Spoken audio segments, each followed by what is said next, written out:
Saudara, bagaimana kabarnya? Saya berharap keadaan saudara sekalian dalam keadaan sehat dan senantiasa disertai oleh Tuhan kita, Yesus Kristus. Pada hari ini kita akan melanjutkan seri khotbah tentang eksposisi kitab Roma, dan hari ini kita akan membahas eksposisi Roma pasal 5 ayat 1 sampai dengan ayat yang ke-11. Saya mengajak kita untuk membaca di dalam Roma pasal 5 ayat 1 sampai dengan ayat yang ke-11. Bunyi firman Tuhan demikian.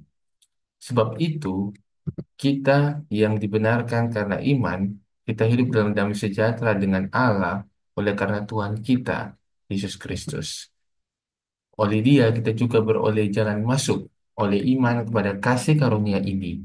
Di dalam kasih karunia ini kita berdiri dan kita bermegah di dalam pengharapan akan menerima kemuliaan Allah. Dan bukan hanya itu saja, kita malah bermegah juga dalam kesengsaraan kita. Karena kita tahu bahwa kesengsaraan itu menimbulkan ketekunan, dan ketekunan menimbulkan tahan uji, dan tahan uji menimbulkan pengharapan, dan pengharapan tidak mengecewakan. Karena kasih Allah telah dicurahkan di dalam hati kita oleh Roh Kudus yang telah dikaruniakan kepada kita. Karena waktu kita masih lemah, Kristus telah mati untuk kita orang-orang durhaka pada waktu yang ditentukan oleh Allah. Sebab tidak mudah seorang mau mati untuk orang yang benar, tapi mungkin untuk orang yang baik ada orang yang berani mati.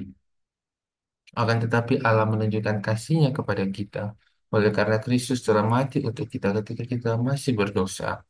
Lebih-lebih karena kita sekarang telah dibenarkan oleh darah-Nya, kita pasti akan diselamatkan dari murka Allah. Sebab jikalau kita ketika masih seteru Allah, diperdamaikan dengan Allah oleh kematian anaknya, lebih-lebih kita yang sekarang telah diperdamaikan pasti akan diselamatkan oleh hidupnya. Dan bukan hanya itu saja, kita malah bermegah dalam Allah oleh Yesus Kristus Tuhan kita. Sebab oleh Dia kita telah menerima pendamaian itu. Amin. Di awal daripada khotbah ini, saya ingin mengajukan pertanyaan untuk kita semua. Apakah kasih karunia Allah telah mengubah kehidupanmu? Apakah keselamatan yang kau terima di dalam Yesus Kristus telah mengubah kehidupanmu? Dalam bagian firman Tuhan yang kita renungkan hari ini, kalau kita melihat pada ayat yang pertama, bahwa kasih karunia atau keselamatan yang kita terima itu membawa kita kepada damai sejahtera dan pengharapan akan kehidupan yang penuh dengan kemuliaan Allah. Jelas sekali di dalam ayat 1 dan 2 kita melihat bahwa pada waktu kita mengenal Kristus, pada waktu kita menerima pembenaran dan keselamatan di dalam Kristus, kita menerima damai sejahtera dan kita juga menerima pengharapan untuk berharap kepada kemuliaan Allah, berharap bahwa suatu hari kelak kita akan bersama-sama dengan Kristus dan menikmati kemuliaan Allah. Dari sini kita melihat dengan jelas adanya kenikmatan di dalam Kristus yang kita alami. Ini sesuai dengan pertanyaan pertama di dalam Katekismus Heidelberg yang berbunyi, apakah satu-satunya penghiburan saudara, baik pada masa hidup maupun pada waktu mati?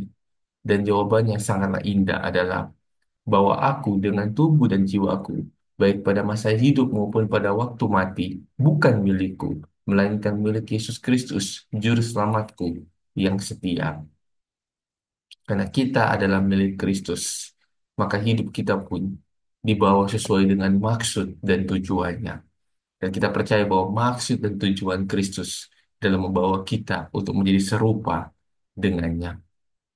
Ternyata hidup yang serupa dengan Kristus akan berdampak langsung dalam cara pandang kita melihat kesengsaraan.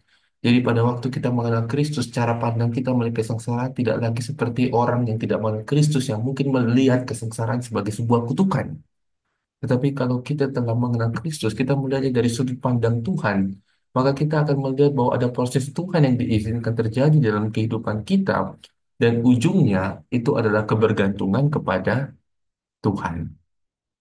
Saya akan membacakan Roma pasal 5 ayat 3 sampai 5 yang berbunyi demikian. Dan bukan hanya itu saja, kita malah bermegah juga dalam kesengsaraan kita. Karena kita tahu bahwa kesengsaraan itu menimbulkan ketekunan, dan ketekunan menimbulkan tahan uji, dan tahan uji menimbulkan pengharapan. Dan pengharapan tidak mengecewakan. Karena kasih Allah telah dicurahkan di dalam hati kita oleh Roh Kudus yang telah dikaruniakan kepada kita. Lalu kalau kita melihat di dalam ayat 6 sampai dengan ayat yang ke-11, Kita melihat bahwa Paulus sedang menjelaskan bahwa Kristus rela mati demi kita pada waktu kita masih berdosa.